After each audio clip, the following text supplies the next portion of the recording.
National Assembly, Chairperson of the National Council of Provinces, President of the Republic of South Africa, Akalelu ko channel china naira, akalelu ko channel china ngamela. Ochana mtanga wacheza, mkasa sinto mataliwe. Bendi makakateri, kakatala murendi. Mata mera jinda la ponda, la nota mera na baburai. Rufula ponya, bedra masa muposisebe wewe watu. Afrika chipembalo rinena mishuma yao. Dekana ko stabilization, usina chokana chonakana. Hararo mama kona sinabukono. Watrawa matuwa utubuza uchikokobi. Utawa cheno utumabchiro. Kabasaya na mfunze. Nananiwe musadiwe musa. Watendao. Afrika chipembalo rinena musao. Afrika chipembalo rinena umana mkoni yao. Gango utaitatima sakala kala Afrika chipembe. Ganmaria utabera. Iwa mata melajida la fonda. Namu usiruga pembela tumala Nelson Walisaka Mandela. Dali bunga. Nwana msila. Vele mambenzile. Yem. Faraka. Wamamuranga panda. Mwere chetu wabo. Gango tima sakala ideiteya. Umuhaga mkatia mahaga. Mata melajida la fonda. Kayenda mabanda mwangwe. Na tudansi mwaneza chendezi. Mata melajida la fonda. Usara maposa.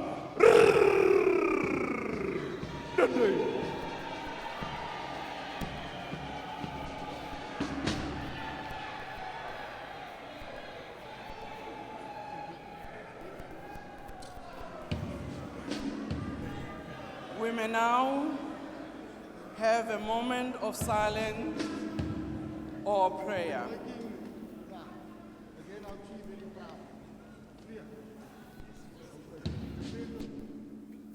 May we be seated.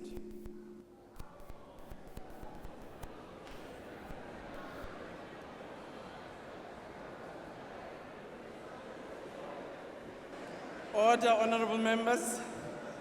I can see some of you think the prayer was very short. I hope you did pray at home before coming here. Honorable members, the President has called this joint sitting of the National Assembly and the National Council of Provinces in terms of Section 84, subsection 2D of the Constitution of the Republic of South Africa, read with Joint Rule 14 to deliver the opening of Parliament address. I now call the Honorable the President to address the joint sitting.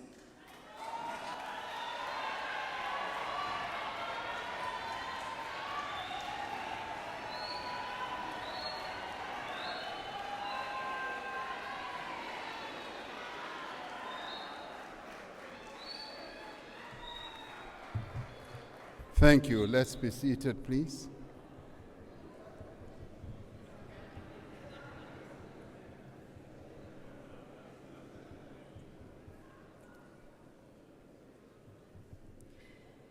Honorable Speaker of the National Assembly, Honorable Togo Didiza,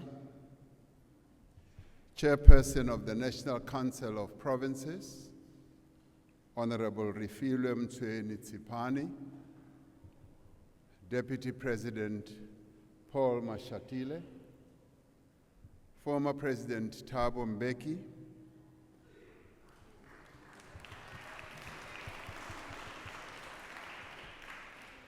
former Deputy President Baleka Mbete,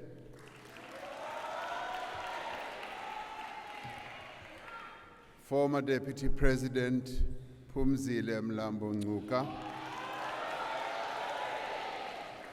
former Chairperson of the National Council of Provinces, Honorable Amos Masondo, Chief Justice Raymond Zondo, Deputy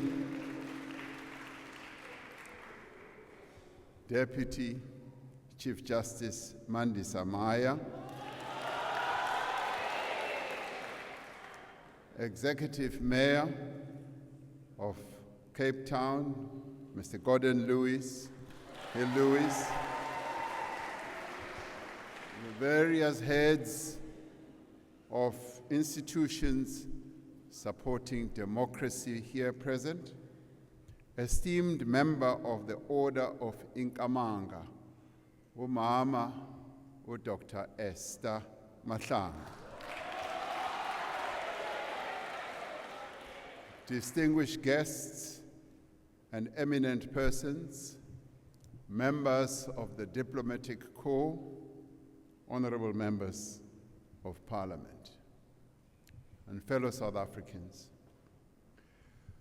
We gather here this evening in the province of the Western Cape in the sad aftermath of ferocious and unforgiving storms that have caused damage to homes, businesses, and infrastructure, affecting tens of thousands of people across the province. In recent days, we have witnessed runaway fires in KwaZulu-Natal, in which 14 people, including 6 firefighters, lost their lives. The fires also caused destruction of homes, livestock, and grazing fields.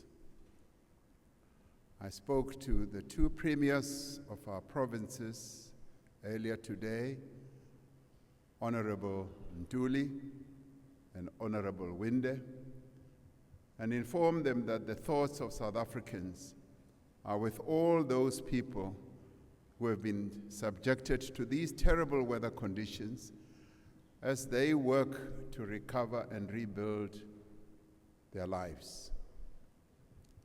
I have asked honorable members, the Speaker of the National Assembly, and the Chairperson of the Council of Provinces to convene this joint sitting to formally open Parliament on a day that is full of meaning and significance in the lives of not only South Africans, but many people around the world.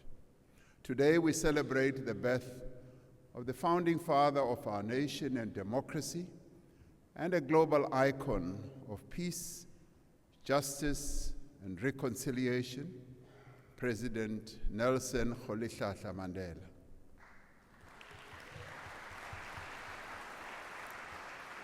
Across our country and across the world, millions of people are marking this day with deeds of service and solidarity. Through their actions, they are giving life to a fundamental truth that we derive our humanity from the humanity of others. Umuntu ngumuntu ngabantu. Mutu kimutu gabantu. Mutu ndi mutu ngabantu. Munu imunu ibanu bangwani. We are reminded of this day that we have a responsibility to each other, and that our well-being and our happiness cannot be separated from those of our fellow citizens, men and women, not only of our country but of the world. We are reminded that as we strive to progress and to prosper, we have a responsibility to ensure that no one is left behind. We, South Africans, are a diverse nation, a nation with different histories, different beliefs, cultures, and languages. Yet we are one people, and we share a common destiny. It is this common destiny that the people of South Africa have charged this Parliament and this government to consolidate and advance their destiny. Exactly 50 days ago, the people of South Africa went to the polls to decide the future of our country. Ahead of the elections, they had expressed their concerns and their hopes, their wishes, as well as their expectations. Through their votes, they determined that the leaders of our country should set aside their political differences and come together as one to overcome the severe challenges that confront our nation. They sent a clear message that without unity, cooperation, and partnership, our efforts to end poverty, unemployment, and inequality will not succeed. Guided by this directive from the people of our country, political parties from across the political spectrum have elected to establish a government of national unity. In an act that is unprecedented in our democratic history, 10 political parties represented here in our parliament have agreed to craft a common program to build a better, more equal, and more just South Africa. They have come together despite their differences and differences they have. They came together because they share a commitment to a nation that is united, prosperous, and inclusive. Through a statement of intent, these parties have made a firm commitment to respect the Constitution of the Republic of South Africa and the rule of law, and to promote accountability, transparency, integrity, and good governance. They have agreed to a minimum program as the foundation of the work of the government of national unity. The priority actions that arise from this minimum program received the full support of the recent Cabinet Lekgotla, which was held recently, which brought together newly appointed ministers, deputy ministers, and premiers from all our provinces. It also brought together local government representatives as represented in Salga, directors general, and other key officials were also in attendance. These are the primary actions that we outline this evening that they decided on. Cabinet will be convening a further strategy session to consider the minimum term development plan, having moved from the medium term strategic plan, framework rather, the development plan which will translate the priorities that these parties have agreed to into a detailed plan, as well as the interventions that government will implement over the next 5 years. The medium-term development plan will set out a well-defined vision and strategic plan that outlines clear goals and includes specific, measurable objectives and a roadmap for achieving them. These goals will be properly aligned with the budget, which will support the implementation of these objectives. In all this work, the National Development Plan Vision 2030 remains the defining blueprint for our country's growth and development. We also draw inspiration from the United Nations Sustainable Development Goals and the African Union's Agenda 2063 in crafting our medium-term development plan.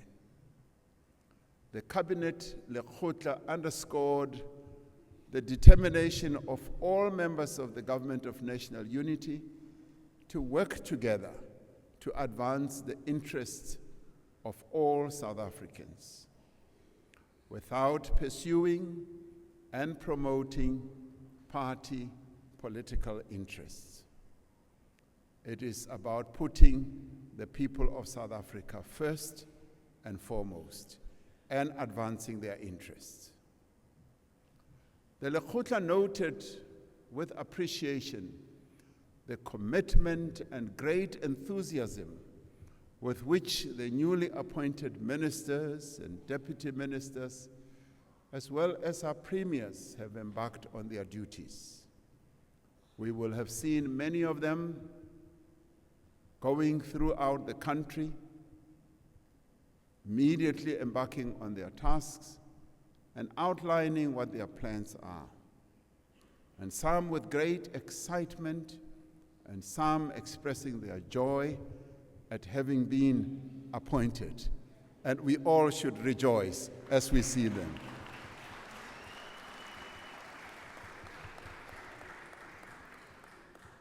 Honorable members, despite the achievement of 30 years of democracy and the work undertaken over the last 5 years to rebuild our economy and our society, millions of South Africans remain poor, unemployed, and they live in a highly unequal society. For a decade and a half, our economy has barely grown. The circumstances of the people of South Africa today requires that we act together as the government of national unity, as well as all key role players in our country, and that we act with urgency, boldly and decisively. The government of national unity has resolved to dedicate the next 5 years to actions that will advance 3 strategic priorities. Firstly, to drive inclusive growth and job creation. Secondly, to reduce poverty and tackle the high cost of living. And thirdly, to build a capable, ethical, and developmental state. We have decided to place inclusive economic growth at the center of the work of the Government of National Unity and at the top of our national agenda. Our experience over the past 30 years has shown that when our economy grows, jobs are created. When our economy contracts, there is no job creation, and in fact, some jobs are lost. The Government of National Unity will pursue every action that contributes to sustainable, rapid economic growth and remove every obstacle that stands in the way of growth. We are determined that growth must be inclusive, and that growth must also be transformational. Inclusive growth must drive the redistribution of wealth as well as opportunity. It must support the empowerment of Black South Africans and women and all those who in the past had been relegated to the fringes of our nation's economy. This is part of the constitutional imperative to redress the imbalances of the past and deal with the slow process of development. Through empowerment and transformation, we can ensure that the skills, the capabilities, resources, and energies of all South Africans are used to the greatest effect. We will continue to pursue the programs that encourage broad-based Black economic empowerment, employment equity, and support to small and medium-sized enterprises. We will continue to protect and uphold the rights of workers and continually strive to improve the conditions in which they work and live. Inclusive growth demands that we affirm the position of the women of our country and the young people in the economy of our country. Inclusive growth requires that we remove the social, economic, and cultural and other barriers to the full participation of persons with disabilities and other vulnerable groups in our country. We will support the growth of rural enterprises and invest in public infrastructure in underserviced areas across our land. We will increase funding to land reform, prioritize the transfer of state land, and improve post-settlement support by strengthening the institutional capacity of responsible structures. To achieve rapid, inclusive growth, we will need to fix our struggling municipalities. Growth happens at a local level where our people live and work. Our municipalities must become both the providers of social services and facilitators of inclusive economic growth. They must work to attract investment in their areas. This approach can encourage businesses to expand and create more jobs in municipal areas. Investors are generally attracted to areas that have reliable and modern infrastructure.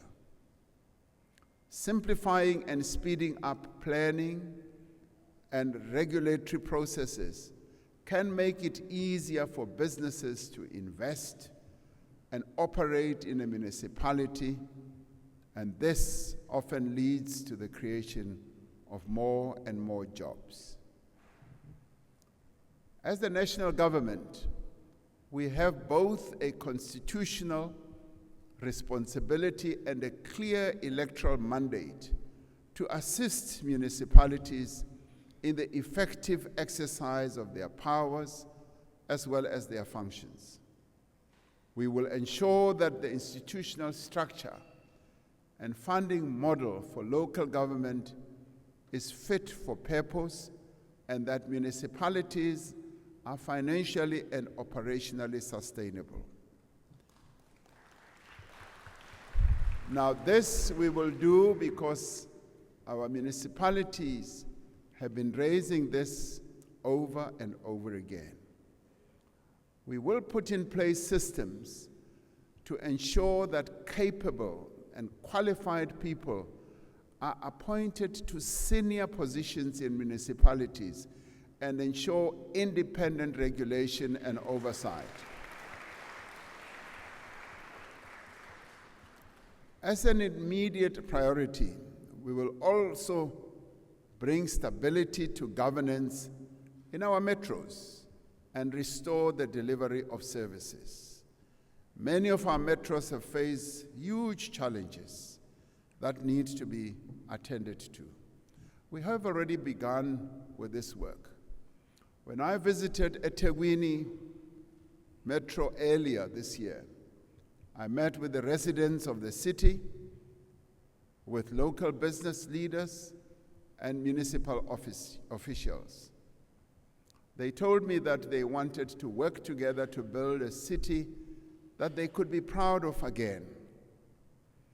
We have put in place the eThekwini Presidential Working Group to enhance support from national and provincial government to turn the metro administration around and to fix the problems that they are facing in relation to infrastructure, water, sanitation, and also to focus on attracting new investment.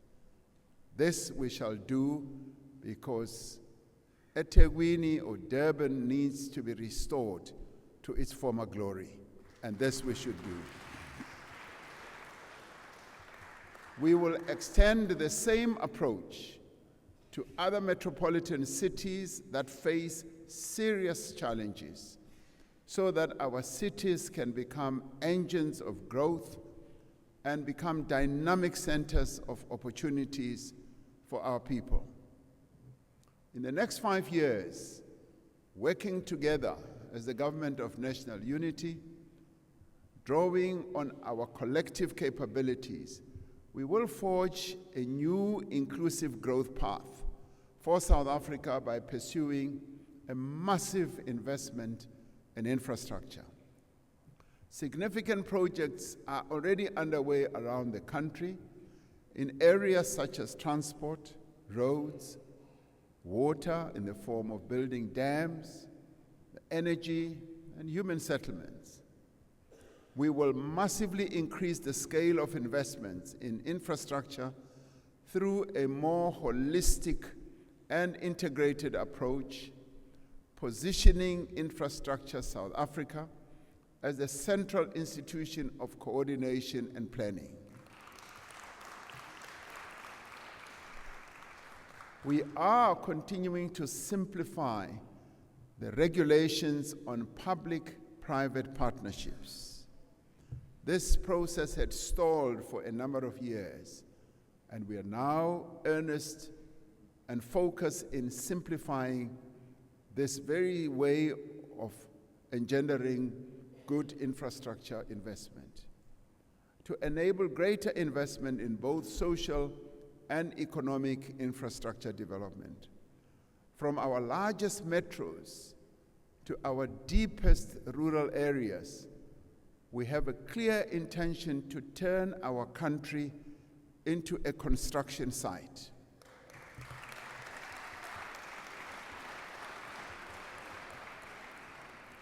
We want to see yellow equipment, yes, throughout our country, and cranes and roads being built, as well as dams, as well as bridges, houses, schools, hospitals, including broadband fiber that will be laid out as new power lines are installed. We must work to engender a culture of maintenance of public infrastructure and dedicate resources and establish systems to ensure this. Now, the culture of maintaining our infrastructure has declined over a number of years. We build infrastructure facilities and leave the maintenance thereof to a time when they've started to debilitate and collapse. Part of the process must be engendering a culture of maintaining right from the day they have been put in place.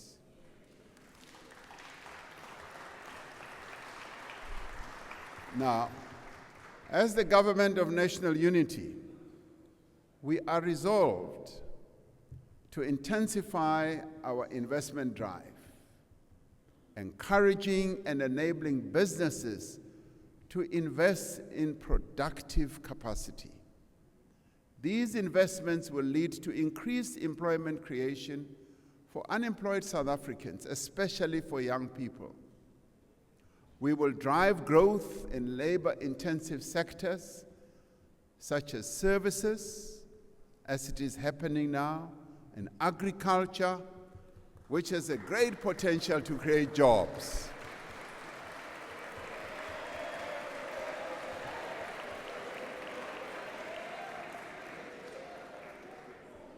Our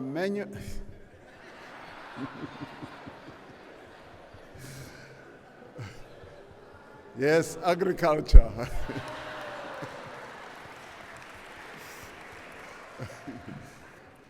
Our manufacturing capability has declined over years. We do need to re-industrialize our country and make sure that we can create more and more jobs out of quite a number of sectors of our economy. To create more jobs for South Africans, we will also focus on processing our minerals so that we export finished products rather than raw commodities. It is actually quite sad to see us continuing to ship out rock, soil, and dust out of the ports of our country, and yet we can process a number of these minerals and ensure that we export processed products, finished products. That is what we will be focusing on. We will pursue a smart industrial policy that focuses on the competitiveness of our economy and that incentivizes businesses to expand our exports and to create jobs. We will continue to work with stakeholders to develop and implement master plans to grow important industries, to increase investment, to create jobs and foster transformation.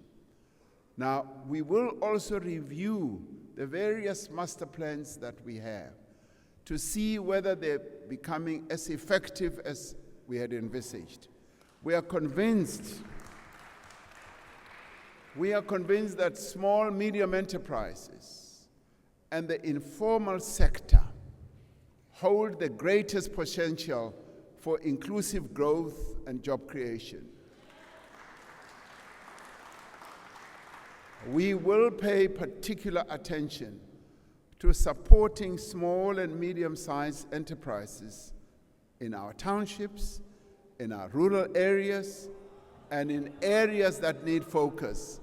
We will take economic activity to where most of our people live so that more and more jobs can be created. Red tape debilitates the creation of jobs. Every department and every public entity has been directed to reduce the undue regulatory burdens that hold back businesses from creating jobs. And this is an area that our ministers will focus on in the areas of their work, so that the various entities and the various structures of government ensure that the regulatory burden that we often impose on businesses must be eliminated so that our businesses can thrive and be profitable and create more jobs. We have demonstrated the value of public and social employment in creating immediate work and livelihood opportunities for many of our people.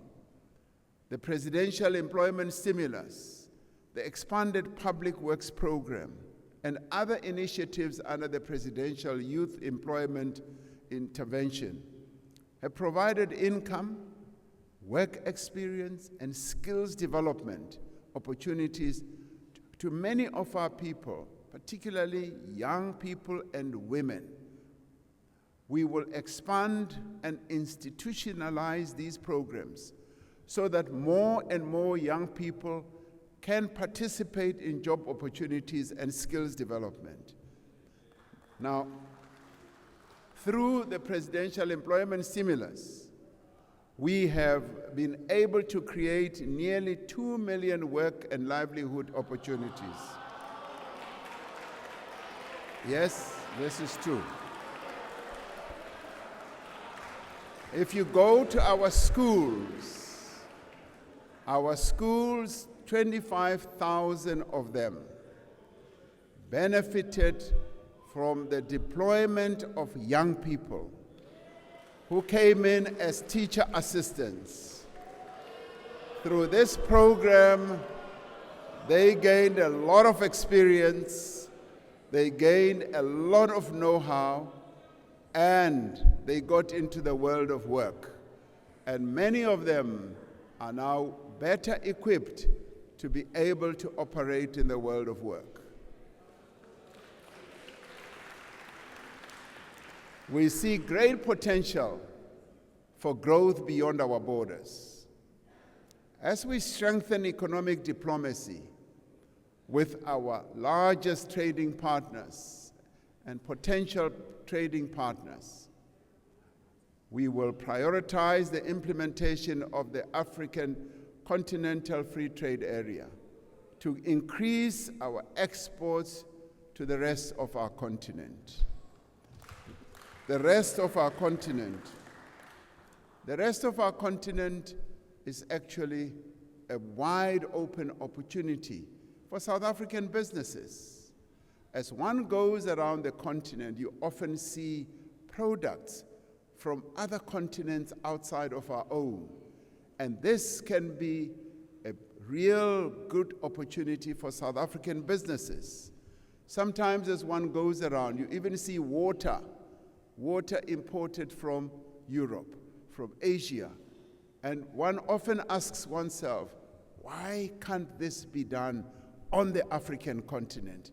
And this is an opportunity for the most industrialized nation on the continent to export to the rest of the continent. We will do this as part of our foreign policy approach, which promotes peace, security, democracy, and development across Africa and advances a more just and inclusive world order. Over the next 5 years, we will seize the enormous opportunity in renewable energy for inclusive growth. South Africa has some of the best solar and wind resources in the world. As we undertake a just transition towards renewable energy, our country must create a green manufacturing sector centered on the export of green hydrogen and associated products. We must move into electric vehicles and renewable energy components. We have seen, for example, how the Northern Cape has already attracted billions of rands of investment in renewable energy projects. Work is underway to set up a special economic zone in Bochubai to drive investment in green hydrogen energy projects. We have already a huge pipeline of renewable energy projects representing over 22,500 megawatts of new generating capacity, estimated to be worth around 400 billion rand in new investment. Investments such as these will inevitably create more jobs. Just this week, we saw the largest private energy project connect to the grid near Lichtenberg in the Northwest Province, with over 390,000 solar panels that will add 256 megawatts to the national grid. We will see more of these projects taking shape across the country in the months and years to come. As these investments reach fruition, more jobs will be created. Our Just Energy Transition investment plan sets out a clear path to invest more than 1.3 trillion rand in a just transition, including support for workers and communities in Mpumalanga and other coal-producing regions. Our country is undergoing a renewable energy revolution that is expected to be the most significant driver of growth and job creation in the next decade and beyond. We also have a unique opportunity to position our country as a major player in the digital economy and create jobs in digital services. We will invest in digital identity and payments, expand access to affordable broadband, and increase training for young people in digital skills. As we pursue these new areas of growth, we will continue with the far-reaching reforms that enable growth.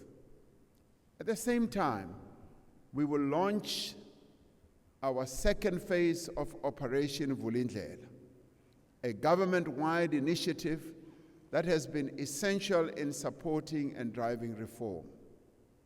It resides in the Presidency and the Treasury and the Presidency are hard at work to lead the reform process in our country.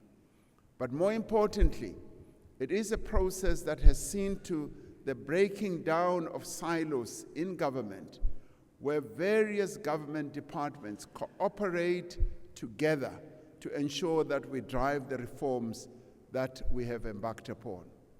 In its second phase, Operation Vulindlela will focus on reforming the local government system and improving the delivery of basic services and harnessing digital public infrastructure as a driver of growth and inclusion. It will also focus on accelerating the release of public land for social housing and redirecting our housing policy to enable people to find affordable homes in areas of their choice. We will complete the most consequential transformation of South Africa's electricity industry in more than a century.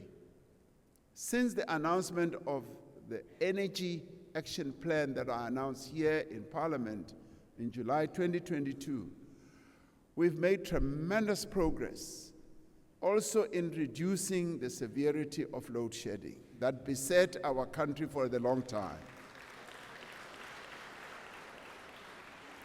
Now, over the next 5 years, government will focus on expanding and strengthening the transmission network, the electricity transmission network that needs a great deal of expansion, but that also requires quite a lot of investment. To drive inclusive growth, we need an efficient freight rail network to carry our minerals, our agricultural produce, and manufactured goods to market. Through the implementation of the Freight Logistics Roadmap, we will continue with reforms to transform South Africa's freight logistics system. Now, the work that we are doing with business and unions through the National Logistics Crisis Committee has already contributed to improvements in the operational performance of freight rail and ports. The well-being of our people and growth of our economy depends on another important issue, which is water. South Africa is a water-scarce country, and our water security is threatened by historical underinvestment in bulk water resources and distribution infrastructure. We will therefore continue with the institutional reforms in the water sector to enable greater investment in bulk water infrastructure and better regulation of water services and sources across the country. And this will involve, yes, the building of the dams whose construction in a number of areas in our country is already underway, and ensuring that reticulation also takes place as we build these dams. Just as business needs water and electricity to operate, a growing economy needs skills. Where the skills we need are not immediately available, we need to attract people with the appropriate qualifications and experience to come and bolster our efforts. Now, in doing this, we will continue with the visa reforms that we introduced in the last few years to attract skills, but more importantly, to also attract investment, and also with a view of growing our tourism sector that is so important. And we will continue to pursue a macroeconomic policy that supports growth and development in a stable and sustainable manner.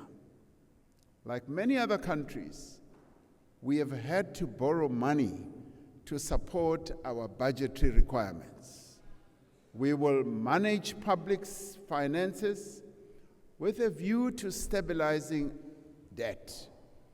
We are firmly committed, to steadily reducing the cost of servicing our debt so that we can redirect funds towards other critical social and economic needs.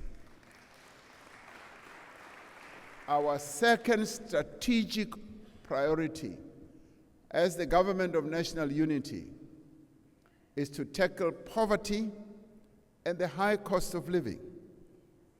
An effective, integrated, and comprehensive poverty alleviation strategy is necessary to provide protection and support to the most vulnerable in our society. Even at a time when many companies are making large profits, millions of South Africans are suffering as a result of rising prices of everything they buy. As the Government of National Unity, we will look to expand the basket of essential food items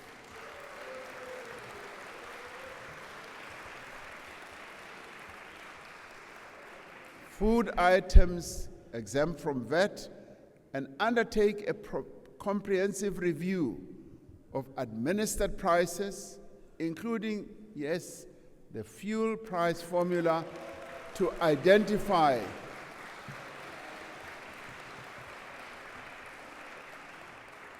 and this we did for a while. When the prices of fuel just kept on rising, we were able to find a way in which we could stabilize the price. We will seek to find ways of addressing this challenge. Asset poverty is one of the underlying causes of abject poverty in our country, and this exacerbates the high cost of living amongst our people. The provision of title deeds for land and housing provides people with assets that they can use to improve their economic position. Income poverty is also one of the underlying causes of poverty. The best way to deal with poverty is for people to have jobs. We have, however, made interventions to support the unemployed through a variety of interventions, including during COVID, when we introduced the SRD grant. The SRD grant has provided a lifeline to millions of South Africans who are unemployed.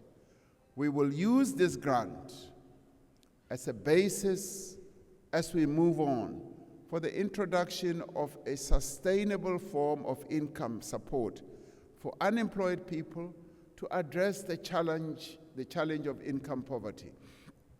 We must ensure that local governments properly implement the indigent policy so that the old, the infirm, and the poor are able to get assistance with the payment of basic services.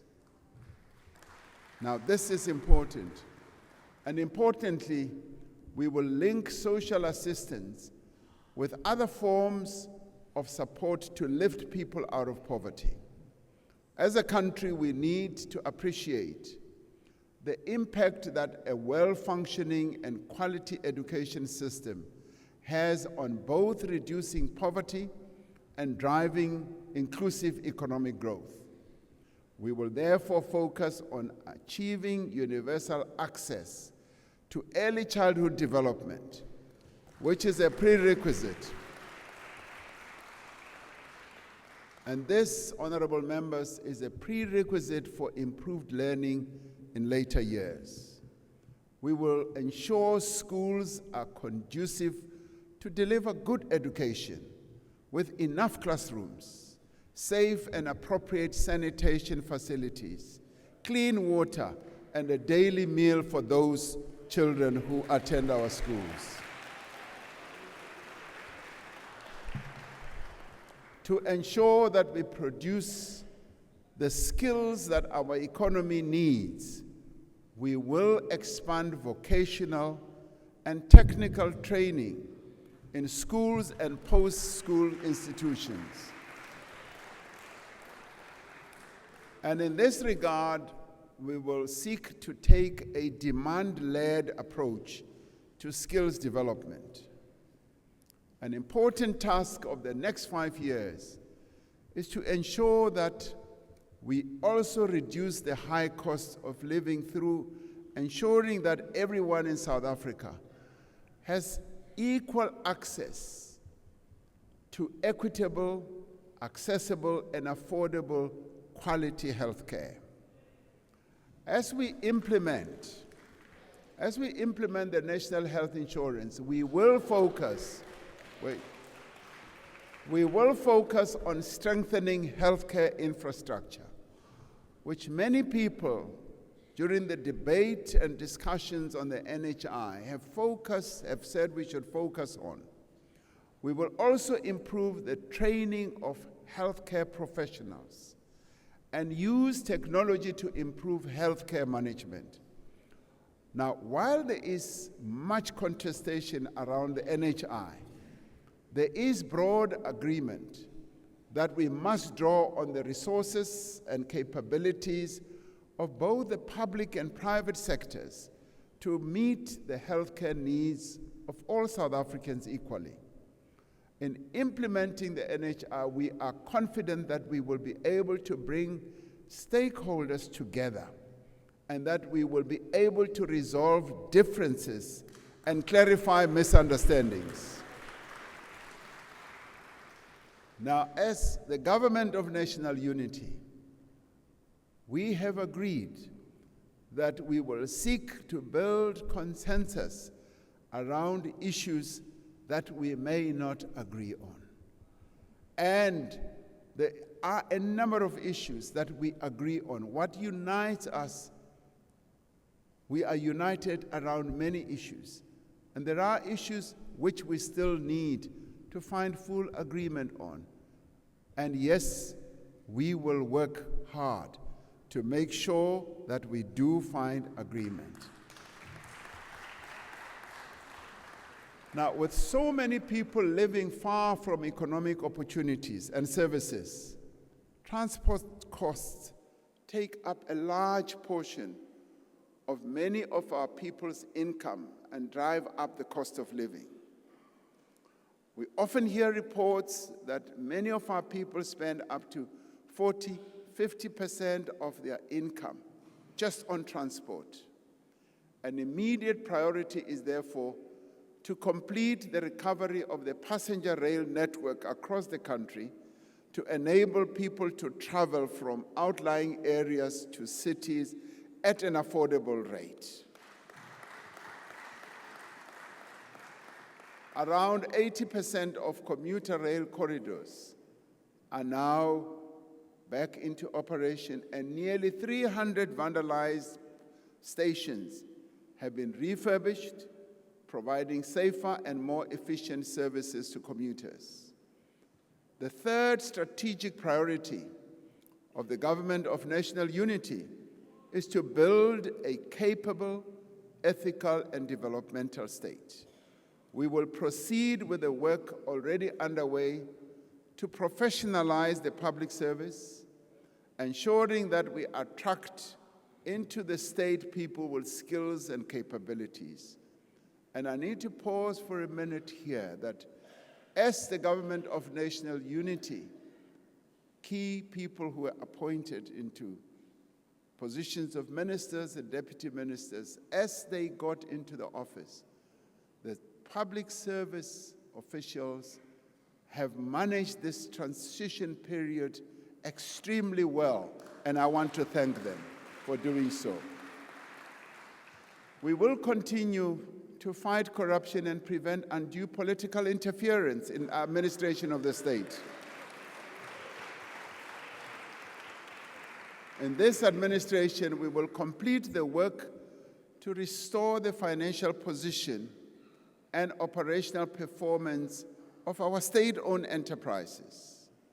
We will complete the implementation of a new centralized ownership model for our state-owned enterprises. This will improve accountability, transparency, governance, and oversight, while reducing inefficiency and the potential for corruption. The establishment of a state-owned SOE holding company will give us even greater capacity, apart from everything else that this will benefit us for. It will give us greater capacity to build a sovereign wealth fund. This has been done successfully by other countries whose sovereign wealth funds have built up capital from the high performance of their state-owned enterprises rather than from the fiscus. So this is an important move. Now, to tackle crime and corruption, we must have capable, sophisticated, and independent law enforcement agencies that can fight complex and organized crime. We will deploy modern technology to assist crime fighting. A data-driven approach will be used to identify violent crime hotspots and inform the allocation of policing resources alongside prevention measures. We will continue to tackle priority crimes like illegal mining, gang violence, cash and transit heists, and the construction mafia through specialized police units.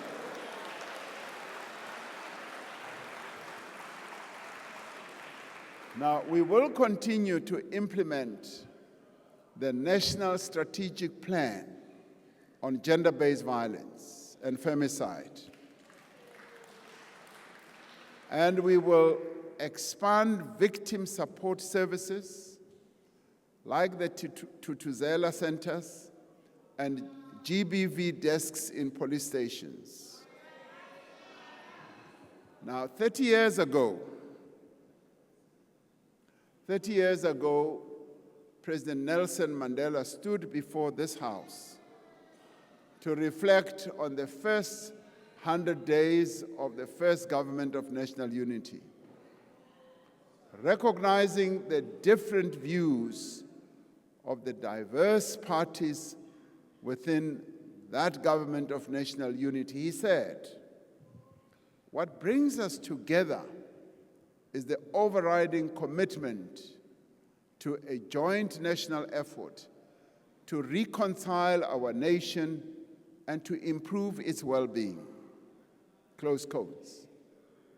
The same may be said of this government of national unity that has now been established by 10 of the parties represented in this parliament. We share a commitment to reconcile our nation by advancing social justice and equal prosperity for all.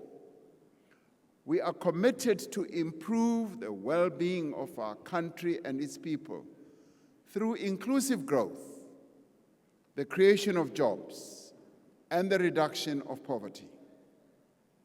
This is an undertaking that should involve all of us. On the occasion of the presidential inauguration, I made a commitment that we should work together to hold a national dialogue, to discuss the critical challenges facing our country, and to agree on what we all need to do to achieve a better future for this great country. Across society, people, organizations, foundations, and you name them, have expressed their support for a national dialogue. They have said it should involve all key stakeholders in the life of our country, representing civil society, traditional leaders, the faith-based sector, labor, business, cultural workers, sports people, and other formations representing the diverse interests and voices of our citizens. Following the example set by historic events such as the Congress of the People in 1955, the Conference for a Democratic Future in 1989, and the CODESA talks in the early 90s, and drawing on the experience of writing our Constitution in 1996, we envisage a national dialogue that involves extensive and inclusive public participation.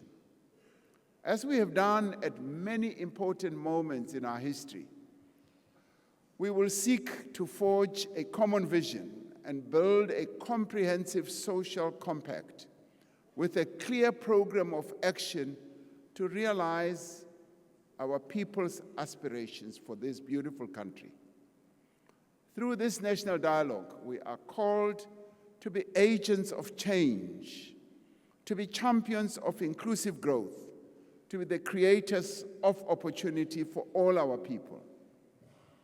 A few years ago, a diverse group of partners and stakeholders from across society came together to consider various scenarios for the future of our country. These were called the Indlulamiti Scenarios 2035. One of the scenarios that they painted and described was called the recrimination nation, using the image of the bird, the loud hadida, as its symbol. This described a situation of inaction where our country's problems go unresolved and where everyone blames each other for South Africa's ills. This scenario painted a picture of our country going into decline. The second scenario that they painted and described symbolized a vulture. This painted a picture of a desperate nation governed by a populist coalition whose main objective is self-enrichment and patronage. Now, this scenario which seems to excite people so much, this scenario saw investment confidence being eroded, the growth path being low, and unemployment and poverty and inequality remaining extremely high. These fellow South Africans also described a scenario they called the cooperation nation, which was symbolized by social weaver beds. This scenario paints a picture where after disruptions and protests, there is a coming together of political parties, the state, the private sector, labor, civil society, coming together in order to jointly identify priorities and leveraging the strength of each. There is change as this scenario plays itself out in the form of governance and reform that leads to the economy growing with more investment attracted, leading to the reduction of unemployment, inequality, and poverty. By establishing the government of national unity, by preparing, yes, for this national dialogue I've spoken about, we have deliberately set ourselves along the path towards a cooperation nation. That's where we want to go. And we would like all of us as South Africans to behave like weaver birds.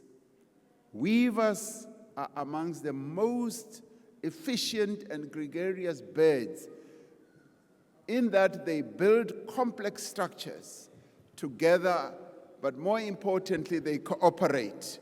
And this is the way we should go.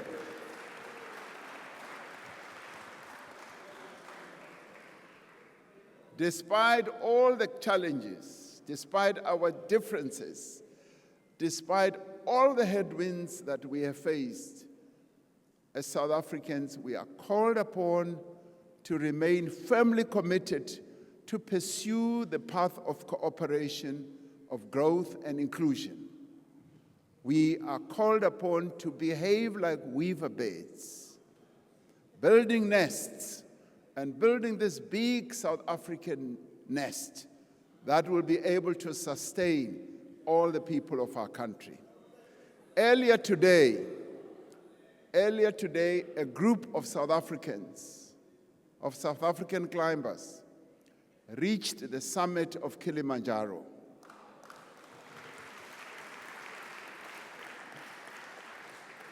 Now, as we know, this is the highest peak on our beloved continent. They did so in honor of the birth of the father of our nation, Nelson Mandela, and to celebrate the 30th anniversary of our freedom. This effort that they got involved in, or they are involved in, is called or known as Trek for Mandela expedition. Now, these climbers have been joined by other climbers from several countries around the world to help keep girls in school by raising funds for sanitary products and other needs. Now, this is an important part. And what they have done symbolizes what we should all take as an inspiration. Let their actions inspire us all. Let their achievement of reaching the summit of Kilimanjaro remind us that as the South African nation, there is no mountain we cannot climb and no peak we cannot reach.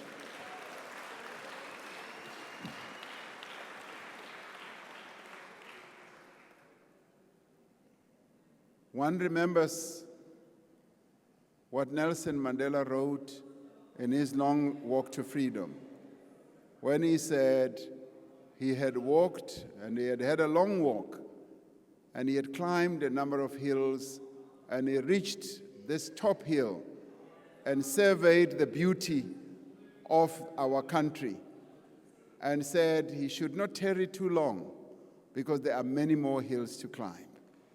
As South Africans, we can summit many hills if we work together and we rise together.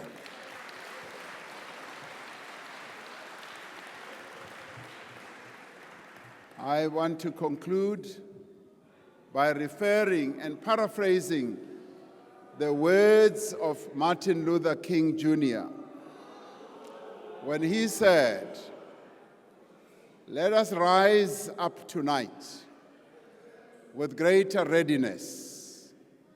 Let us stand with a greater determination. And let us move on in these powerful days, these days of challenge, to make South Africa what it ought to be. We have a great opportunity to make this country a better nation. The coming together of all these parties that have decided to cooperate is quite a historic moment for our country, and we must make the government of national unity work and function and succeed.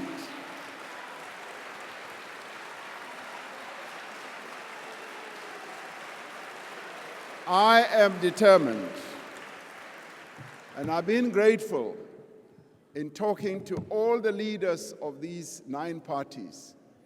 I've been grateful that all of them have, with one voice, said, "Mr. President, we want this GNU to work, and we shall make it work." Thank you very much. May God bless South Africa.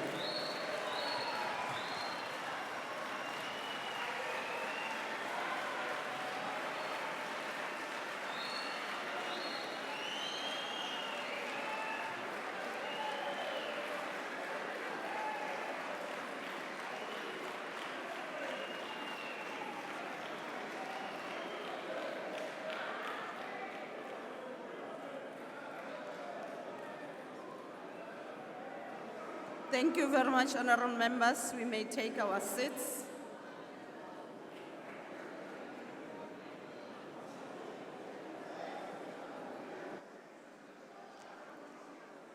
Order, honorable members.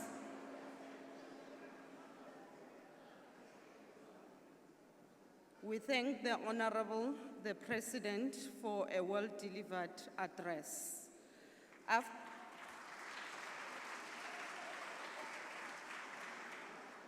After we have adjourned this joint sitting, members should rise and remain at their places until the procession has left the chamber.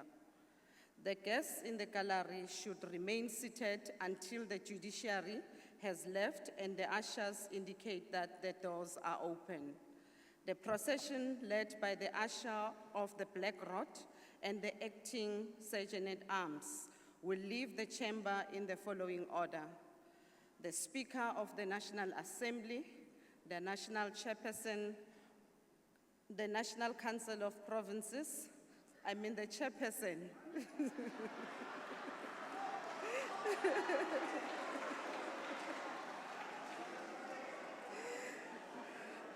the President, the Deputy Speaker of the National Assembly, the Deputy Chairperson of the National Council of Provinces, the Deputy President, the Secretary of Parliament. That concludes the business of the day, and the joint sitting is adjourned. I forgot.